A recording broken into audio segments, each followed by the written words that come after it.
The Journey to the West. 3. 4 seas and 1,000 mountains all bow to submit from ninefold darkness. 10 species. Names are removed. Now we were speaking of the handsome Monkey King's triumphant return to his home country.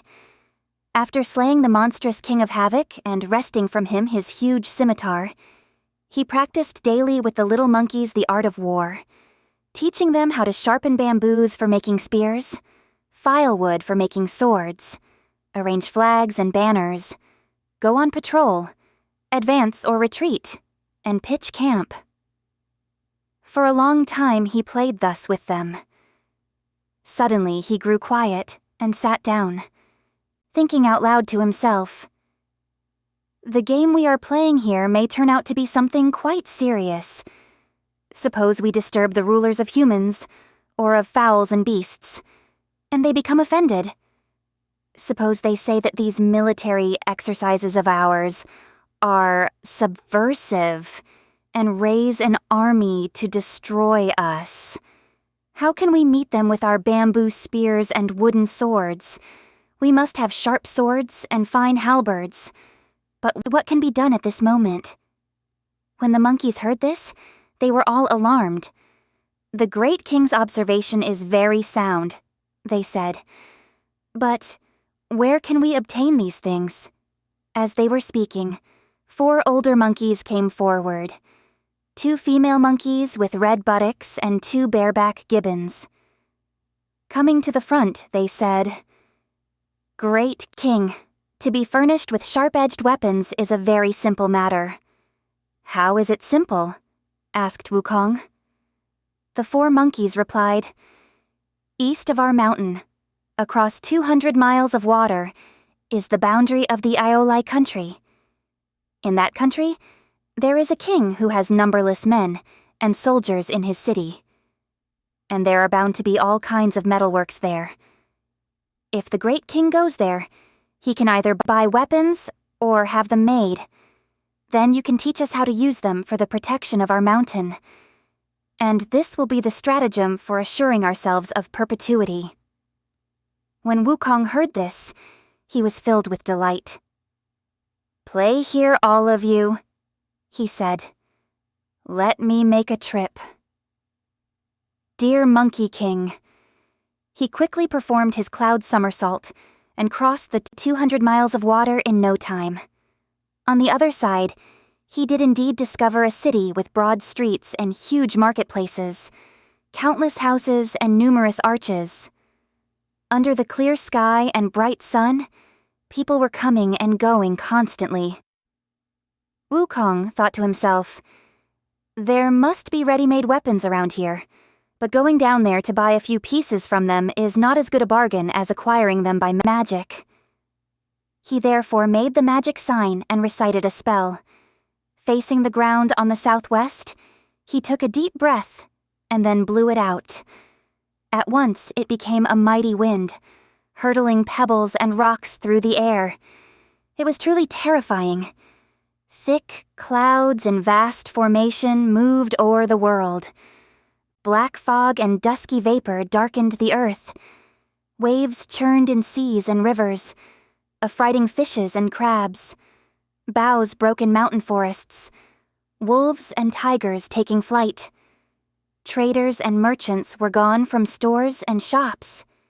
No single man was seen at sundry marts and malls. The king retreated to his chamber from the royal court. Officials, martial and civil, returned to their homes. This wind toppled Buddha's throne of 1,000 years, and shook to its foundations the 5 Phoenix Tower. The wind arose and separated the king from his subjects in the Elyra country. Throughout the various boulevards and marketplaces, every family bolted the doors and windows, and no one dared go outside. Wukong then lowered the direction of his cloud and rushed straight through the imperial gate. He found his way to the armory, knocked open the doors, and saw that there were countless weapons inside. Scimitars, spears, swords, halberds, battle axes, scythes, whips, rakes, drumsticks, drums, bows, arrows, forks, and lances. Every kind was available. Highly pleased, Wukong said to himself, "How many pieces can I possibly carry by myself? I'd better use the magic of body division to transport them." Dear Monkey King. He plucked a handful of hairs, chewed them to pieces in his mouth, and spat them out. Reciting the spell, he cried, "Change." They changed into thousands of little monkeys, who snatched and grabbed the weapons. Those that were stronger took 6 or 7 pieces, the weaker ones 2 or 3 pieces, and together they emptied out the armory. Wukong then mounted the cloud and performed the magic of displacement by calling up a great wind, which carried all the little monkeys back to their home. We tell you now about the various monkeys, both great and small, who were playing outside the cave of the Flower Fruit Mountain. They suddenly heard the sound of wind and saw in mid-air a huge horde of monkeys approaching, the sight of which made them all flee in terror and hide. In a moment, Wukong lowered his cloud and, shaking himself, collected the pieces of hair back onto his body. All the weapons were piled in front of the mountain. "Little ones," he shouted, "come and receive your weapons." The monkeys looked and saw Wukong standing alone on level ground. They came running to kowtow and asked what had happened. Wukong then recounted to them how he had made use of the mighty wind to transport the weapons. After expressing their gratitude, the monkeys all went to grab at the scimitars and snatch at the swords, to wield the axes and scramble for spears, to stretch the bows and mount the arrows. Shouting and screaming, they played all day long. The following day, they marched in formation as usual. Assembling the monkeys, Wukong found that there were 47,000 of them. This assembly greatly impressed all the wild beasts of the mountain: wolves, insects, tigers, leopards, mouse deer, fallow deer, river deer, foxes, wildcats, badgers, lions, elephants, apes, bears, antelopes, boars, muskoxen, chamois, green one-horned buffaloes, wild hares, and giant mastiffs. Led by the various demon kings of no fewer than 72 caves, they all came to pay homage to the Monkey King. Henceforth, they brought annual tributes and answered the roll call made every season. Some of them joined in the maneuvers. Others supplied provisions in accordance with their rank. In an orderly fashion, they made the entire Flower Fruit Mountain as strong as an iron bucket, or a city of metal. The various demon kings also presented metal drums, colored banners, and helmets. The hurly-burly of marching and drilling went on day after day. While the handsome Monkey King was enjoying all this, he suddenly said to the multitude, "You all have become adept with the bow and arrow, and proficient in the use of weapons. But this scimitar of mine is truly cumbersome. Not at all to my liking. What can I do?" The 4 elder monkeys came forward and memorialized. "The great king is a divine sage, and therefore it is not fit for him to use an earthly weapon. We do not know, however, whether the great king is able to take a journey through water." "Since I have known the way," said Wukong, "I have the ability of 72 transformations. The cloud somersault has unlimited power. I am familiar with the magic of body concealment and the magic of displacement. I can find my way to heaven, or I can enter the earth. I can walk past the sun and the moon without casting a shadow, and I can penetrate stone and metal without hindrance. Water cannot drown me, nor fire burn me. Is there any place I can't go to?" "It's a good thing that the great king possesses such powers," said the 4 monkeys. "For the water below this sheet iron bridge of ours flows directly into the dragon palace of the Eastern Ocean. If you are willing to go down there, great king, you will find the old dragon king, from whom you may request some kind of weapon. Won't that be to your liking?" Hearing this, Wukong said with delight, "Let me make the trip, dear Monkey King." He jumped to the bridgehead and employed the magic of water restriction. Making the magic sign with his fingers, he leaped into the waves, which parted for him, and he followed the waterway straight to the bottom of the Eastern Ocean. As he was walking, he suddenly ran into a Yaksa on patrol, who stopped him with the question, "What divine sage is this who comes pushing through the water? Speak plainly so that I can announce your arrival." Wukong said, "I am the heaven-born sage son, Wukong of the Flower Fruit Mountain, a near neighbor of your old Dragon King. How is it that you don't recognize me?" When the Yaksa heard this, he hurried back to the Water Crystal Palace to report. "Great King," he said, "there is, outside a heaven-born sage of the Flower Fruit Mountain, named Sun Wukong. He claims that he is a near neighbor of yours, and he is about to arrive at the palace." Ao Guang, the Dragon King of the Eastern Ocean, arose immediately. Accompanied by dragon sons and grandsons, shrimp soldiers and crab generals, he came out for the reception.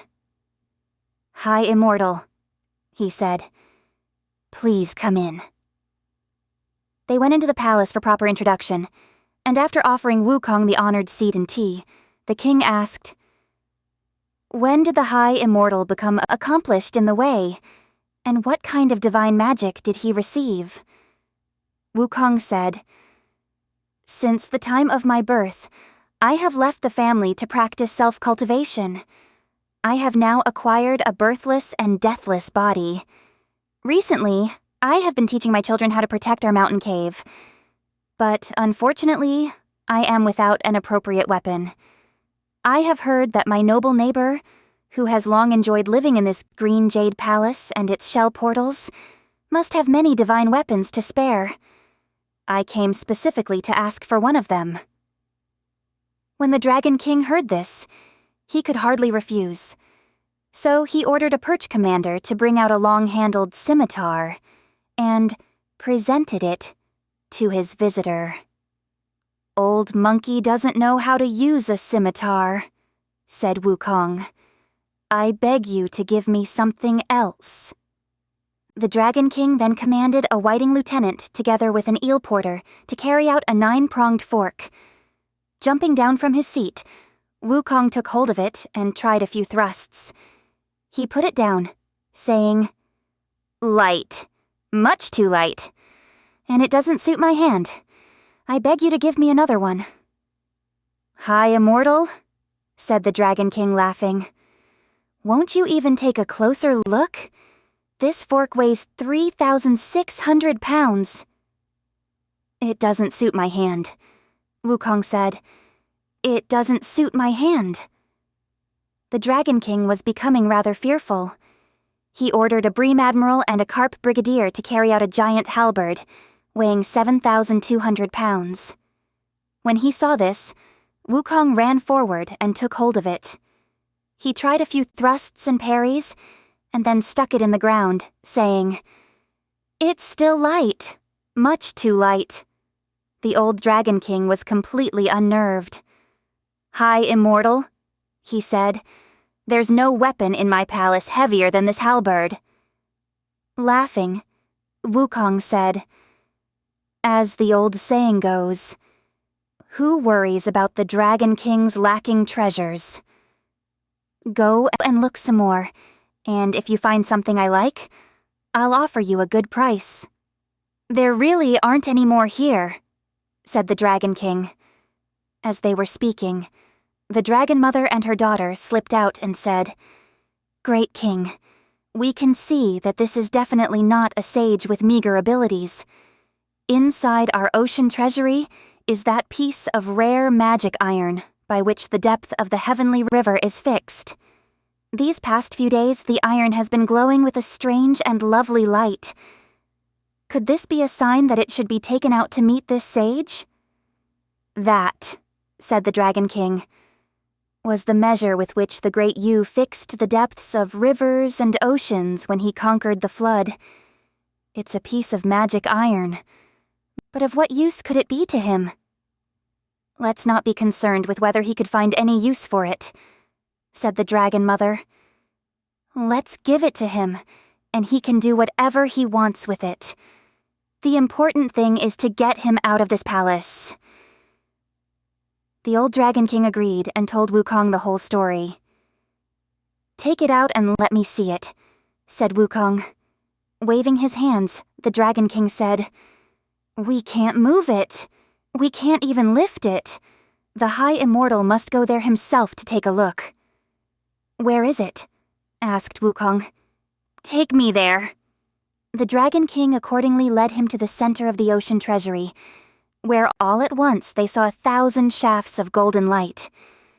Pointing to the spot, the Dragon King said, That's it, the thing that is glowing.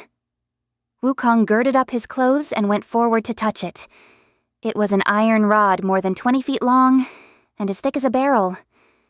Using all his might, he lifted it with both hands, saying, It's a little too long and too thick. It would be more serviceable if it were somewhat shorter and thinner. Hardly had he finished speaking when the treasure shrunk a few feet in length and became a layer thinner. Smaller still would be even better, said Wukong, giving it another bounce in his hands. Again, the treasure became smaller. Highly pleased, Wukong took it out of the ocean treasury to examine it. He found a golden hoop at each end, with solid black iron in between. Immediately adjacent to one of the hoops was the inscription, The Compliant Golden Hooped Rod. Weight, 13,500 pounds. He thought to himself in secret delight. This treasure, I suppose, must be most compliant with one's wishes. As he walked, he was deliberating in his mind and murmuring to himself, bouncing the rod in his hands. Shorter and thinner still would be marvelous. By the time he took it outside, the rod was no more than 20 feet in length and had the thickness of a rice bowl. See how he displayed his power now. He wielded the rod to make lunges and passes, engaging in mock combat all the way back to the Water Crystal Palace. The old Dragon King was so terrified that he shook with fear, and the dragon princes were all panic-stricken. Sea turtles and tortoises drew in their necks. Fishes, shrimps, and crabs all hid themselves. Wukong held the treasure in his hands and sat in the Water Crystal Palace. Laughing, he said to the Dragon King, I am indebted to my good neighbor for his profound kindness. Please don't mention it, said the Dragon King. This piece of iron is very useful, said Wukong, but I have one further statement to make.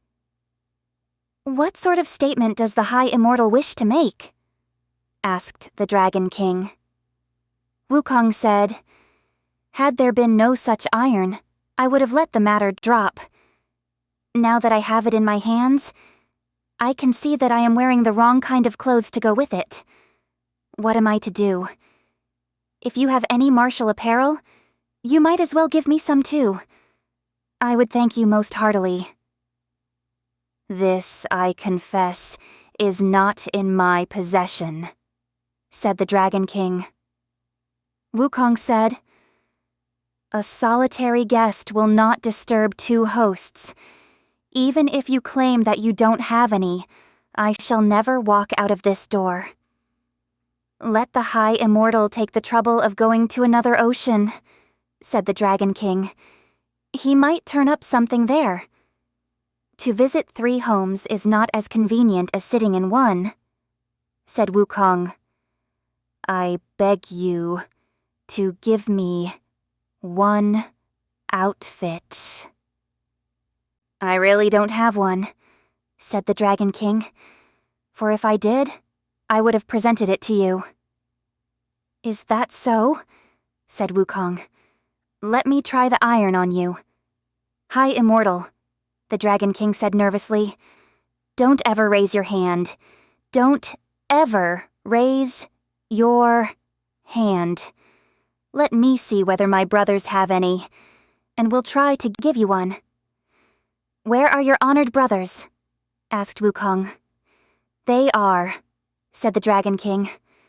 "Aokin, Dragon King of the Southern Ocean, Aoshun, Dragon King of the Northern Ocean, and Aoran, Dragon King of the Western Ocean."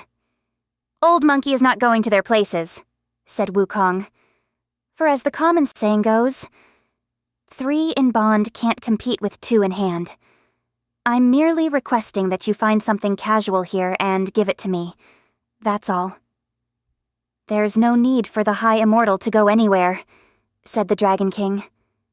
"I have in my palace an iron drum and a golden bell.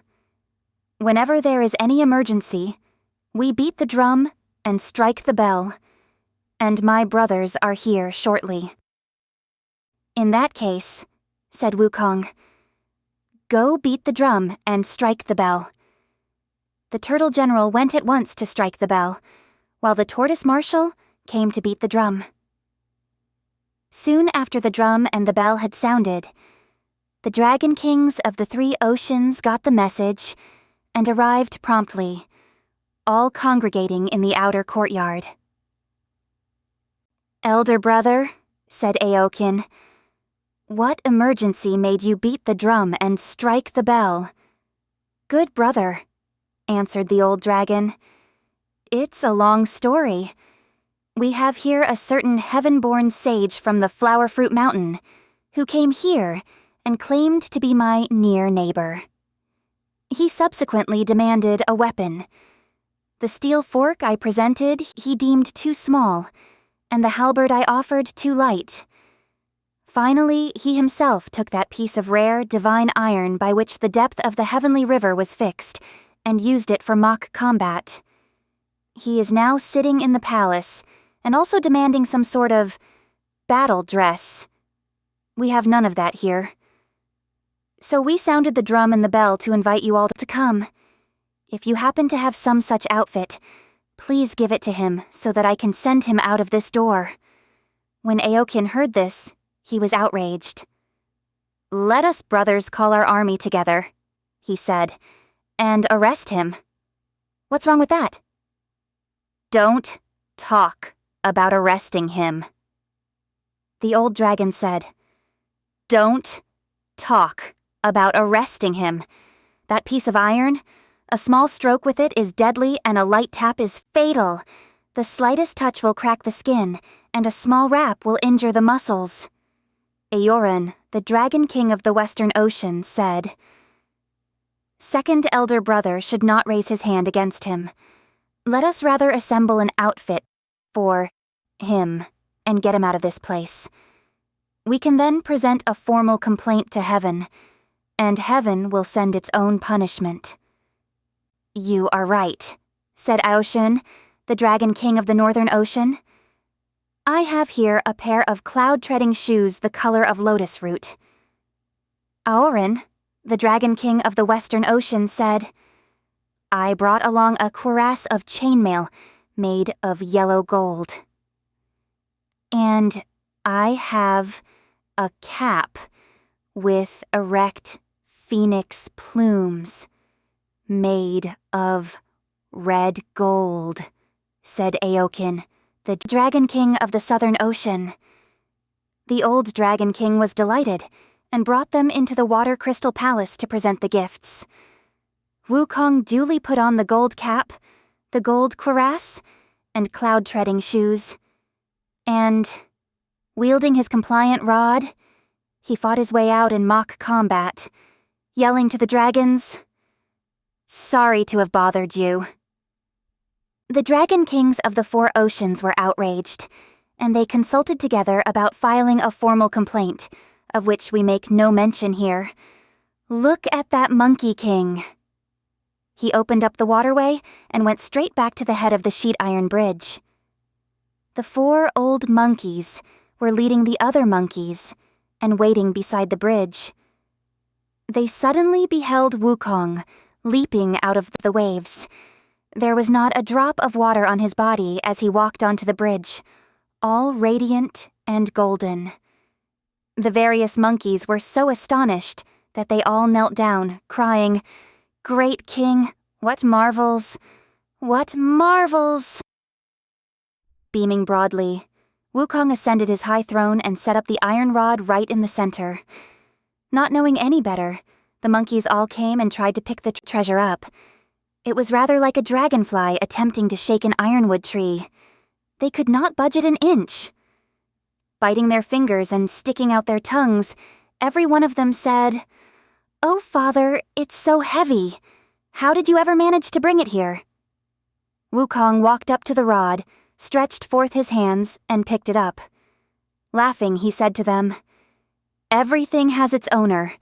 This treasure has presided in the ocean treasury for who knows how many thousands of years, and it just happened to glow recently.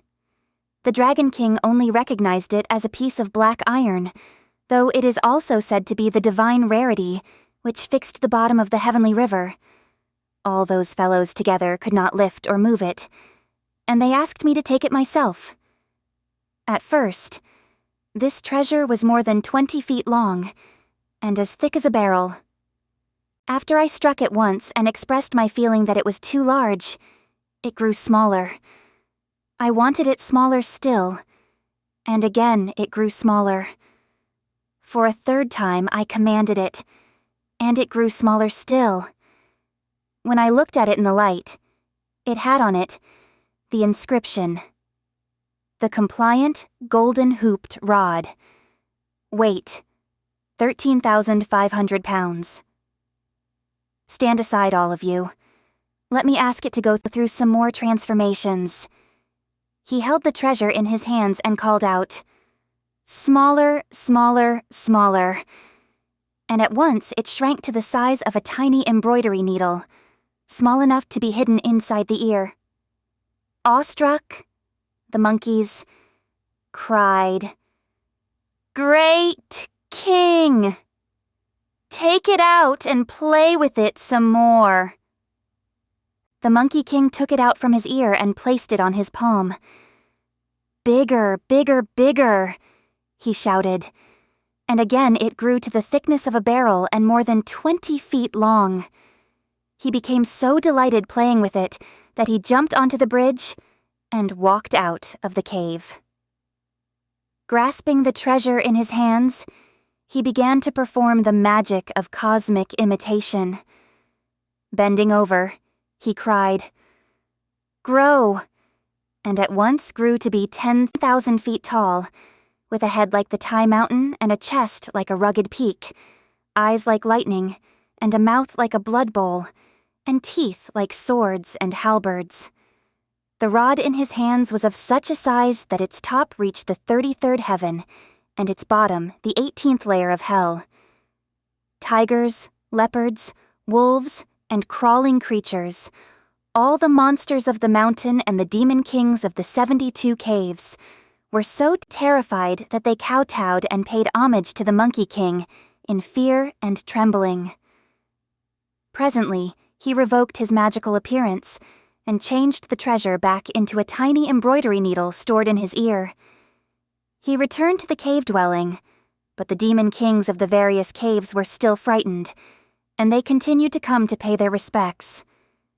At this time, the banners were unfurled, the drums sounded, and the brass gongs struck loudly.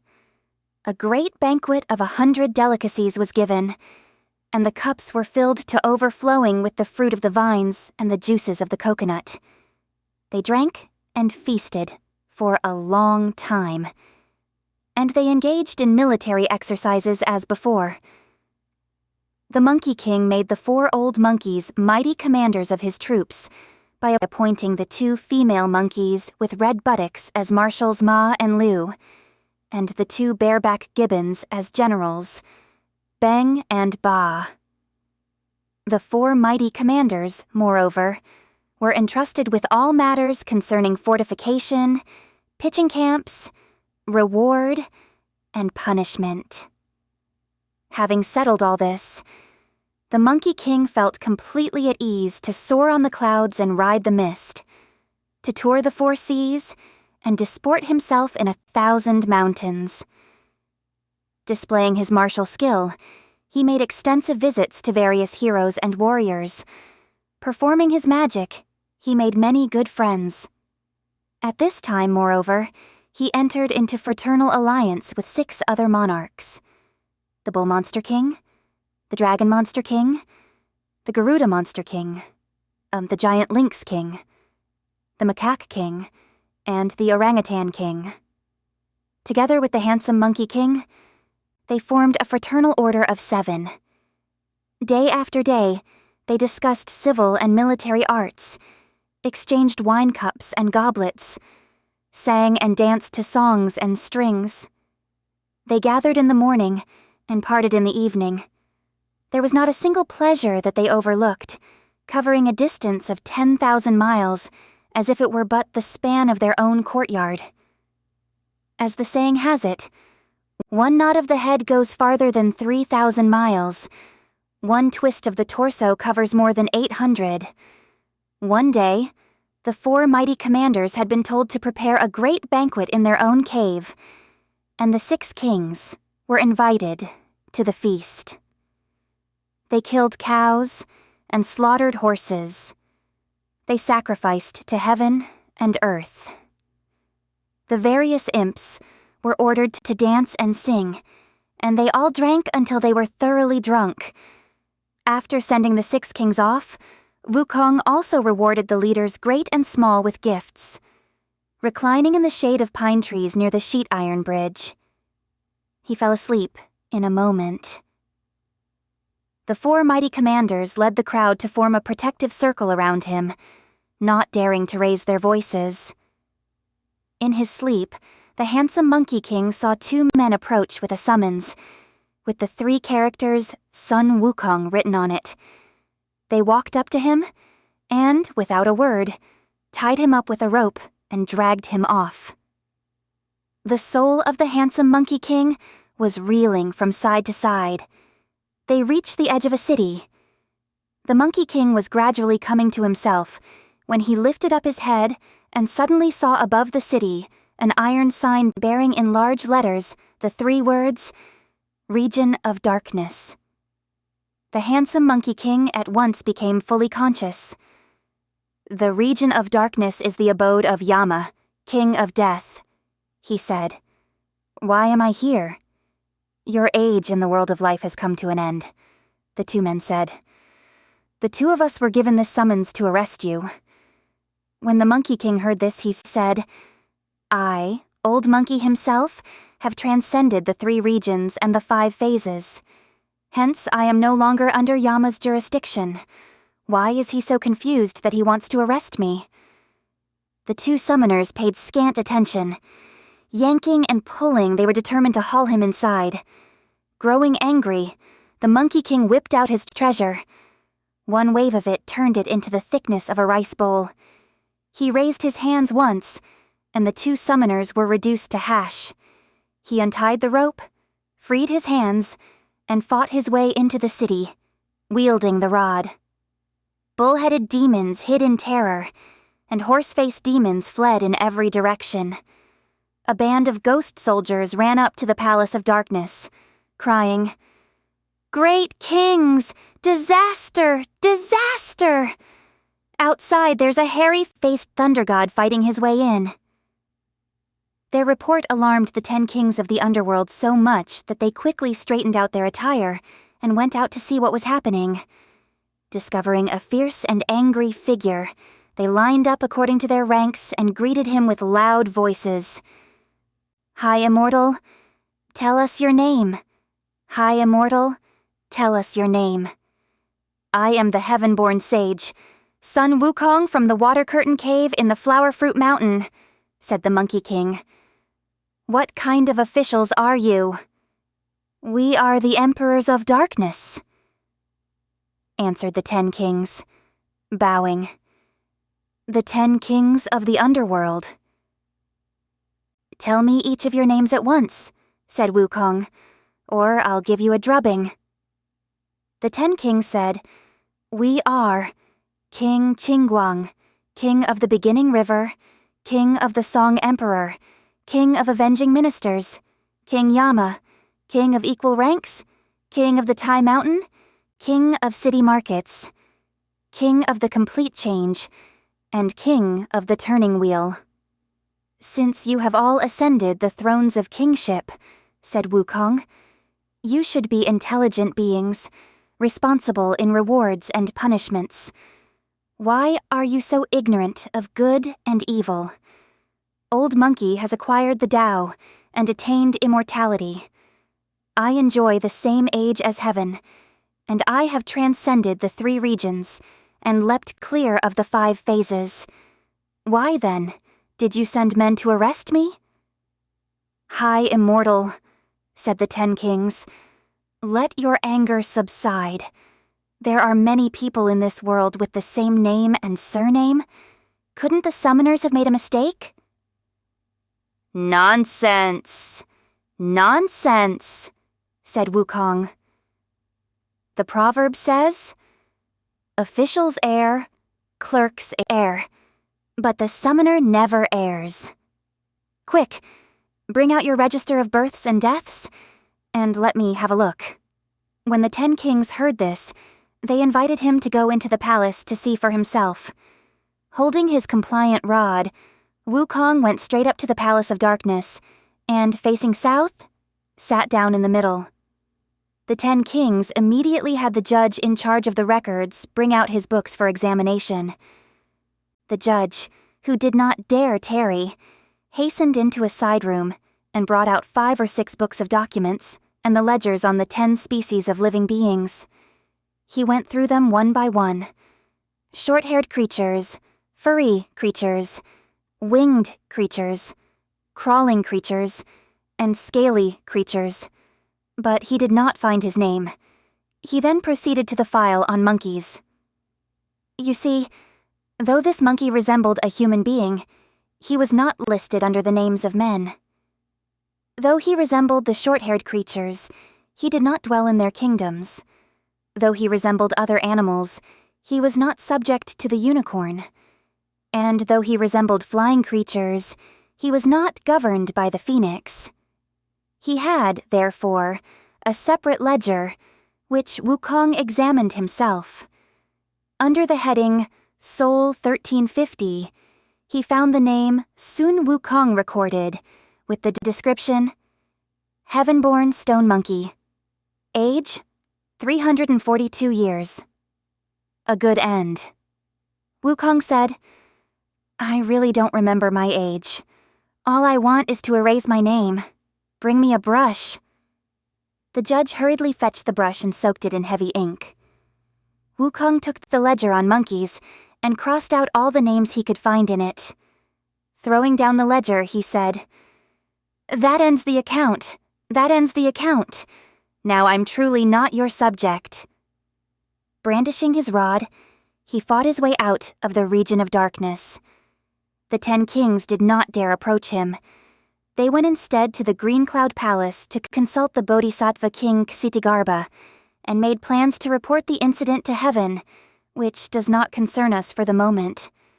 While our Monkey King was fighting his way out of the city, he was suddenly caught in a clump of grass and stumbled. Waking up with a start, he realized that it was all a dream. As he was stretching himself, he heard the 4 mighty commanders and the various monkeys crying with a loud voice, "Great King! How much wine did you imbibe? You've slept all night long. Aren't you awake yet?" "Sleeping is nothing to get excited about," said Wukong. "But I dreamed that 2 men came to arrest me. And I didn't perceive their intention until they brought me to the outskirts of the region of darkness.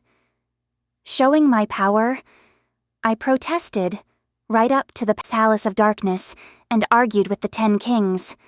I went through our ledger of births and deaths and crossed out all our names. Those fellows have no hold over us now." The various monkeys all kowtowed to express their gratitude. From that time onward, There were many mountain monkeys who did not grow old, for their names were not registered in the underworld. When the handsome Monkey King finished his account of what had happened, the 4 mighty commanders reported the story to the demon kings of various caves, who all came to tender their congratulations.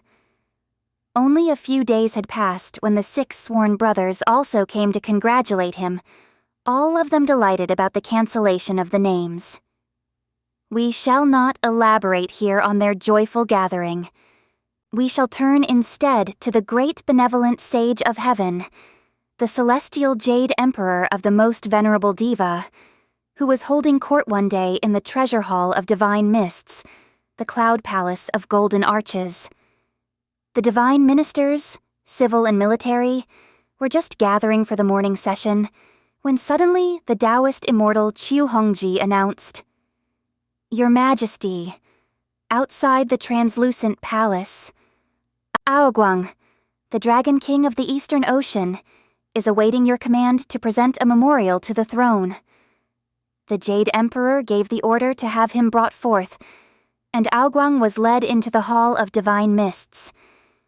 After he had paid his respects, a divine page boy in charge of documents received the memorial, and the Jade Emperor read it from the beginning. The memorial said, "From the lowly water region of the Eastern Ocean at the East Purvavideha continent, the small dragon subject, Aoguang, humbly informs the wise Lord of Heaven, the most eminent high god and ruler, that a bogus immortal, Sun Wukong, born of the Flower Fruit Mountain and resident of the Water Curtain Cave, has recently abused your small dragon, gaining a seat in his water home by force. He demanded a weapon, employing power and intimidation. He asked for martial attire, unleashing violence and threats. He terrorized my water kinsmen and scattered turtles and tortoises." The dragon of the Southern Ocean trembled. The dragon of the Western Ocean was filled with horror. The dragon of the Northern Ocean drew back his head to surrender. And your subject, Aoguang, flexed his body to do obeisance. We presented him with the divine treasure of an iron rod and the gold cap with phoenix plumes.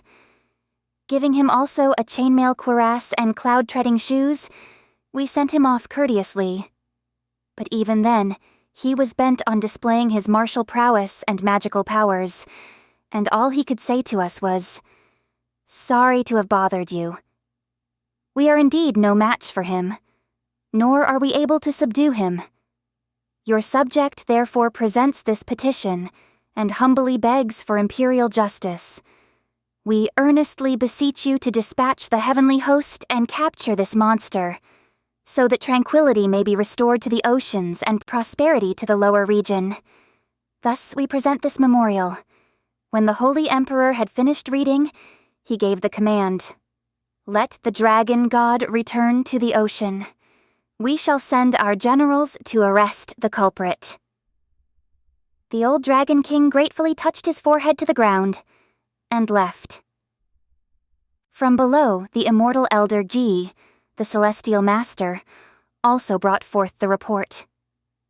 "Your Majesty, the Minister of Darkness, King Qingguang, supported by the Bodhisattva King Ksitagarba, Pope of the Underworld, has arrived to present his memorial."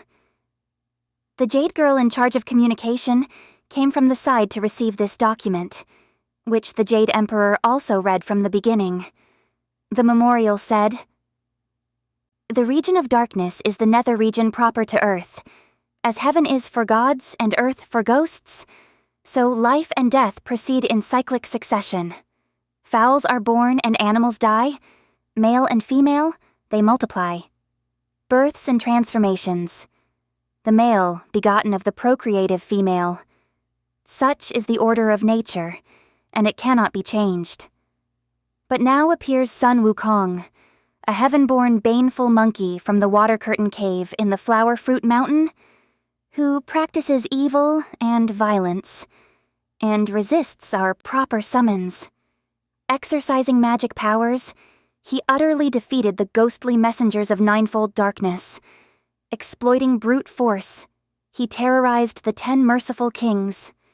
He caused great confusion in the Palace of Darkness. He abrogated by force the Register of Names, so that the category of monkeys is now beyond control, and inordinately long life is given to the simian family. The wheel of transmigration is stopped, for birth and death are eliminated in each kind of monkey. Your poor monk therefore risks offending your heavenly authority in presenting this memorial. We humbly beg you to send forth your divine army and subdue this monster, to the end that life and death may once more be regulated, and the underworld rendered perpetually secure. Respectfully, we present this memorial. When the Jade Emperor had finished reading, he again gave a command. Let the Lord of Darkness return to the underworld. We shall send our generals to arrest this culprit. King Qingguang also touched his head to the ground gratefully, and left. The great heavenly diva called together his various immortal subjects, both civil and military, and asked, "When was this baneful monkey born, and in which generation did he begin his career? How is it that he has become so powerfully accomplished in the way?" Scarcely had he finished speaking, when, from the ranks, Thousand Mile Eye and Fair Wind Ear stepped forward. "This monkey," they said, "is the heaven-born stone monkey of 300 years ago. At that time, he did not seem to amount to much, and we do not know where he acquired the knowledge of self-cultivation. These last few years, and became an immortal. Now he knows how to subdue dragons and tame tigers, and thus he is able to annul by force the Register of Death." "Which one of you divine generals," asked the Jade Emperor, "wishes to go down there to subdue him?" Scarcely had he finished speaking when the long-life spirit of the planet Venus came forward from the ranks and prostrated himself. "Highest and holiest," he said, "within the 3 regions, all creatures endowed with the 9 apertures can, through exercise, become immortals. It is not surprising that this monkey, with a body nurtured by heaven and earth, a frame born of the sun and moon, should achieve immortality, seeing that his head points to heaven, and his feet walk on earth, and that he feeds on the dew and the mist. Now that he has the power to subdue dragons and tame tigers, how is he different from a human being? Your subject therefore makes so bold as to ask your majesty to remember the compassionate grace of creation and issue a decree of pacification. Let him be summoned to the upper region and given some kind of official duties. His name will be recorded in the register, and we can control him here. If he is receptive to the heavenly decree, he will be rewarded and promoted hereafter. But if he is disobedient to your command, we shall arrest him forthwith. Such an action will spare us a military expedition in the first place, and in the second, permit us to receive into our midst another immortal in an orderly manner." The Jade Emperor was highly pleased with this statement, and he said, "We shall follow the counsel of our minister." He then ordered the Star Spirit of Songs and Letters to compose the decree, and delegated the Gold Star of Venus to be the Viceroy of Peace. Having received the decree, the Gold Star went out of the South Heaven Gate, lowered the direction of his hallowed cloud, and headed straight for the Flower Fruit Mountain and the Water Curtain Cave. He said to the various little monkeys, "I am the heavenly messenger sent from above. I have with me an imperial decree to invite your great king to go to the upper region. Report this to him quickly." The monkeys outside the cave passed the word along one by one until it reached the depth of the cave. Great king, one of the monkeys said.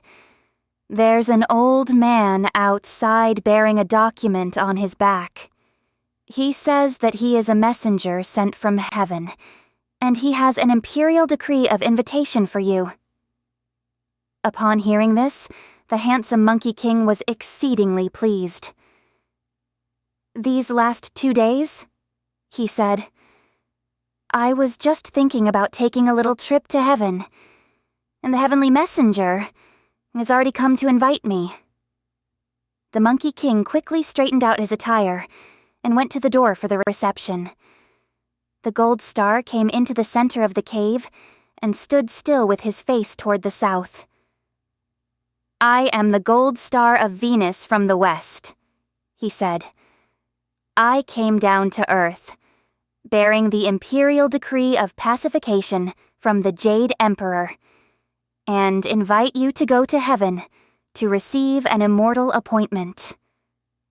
Laughing, Wukong said, I am most grateful for the old star's visit.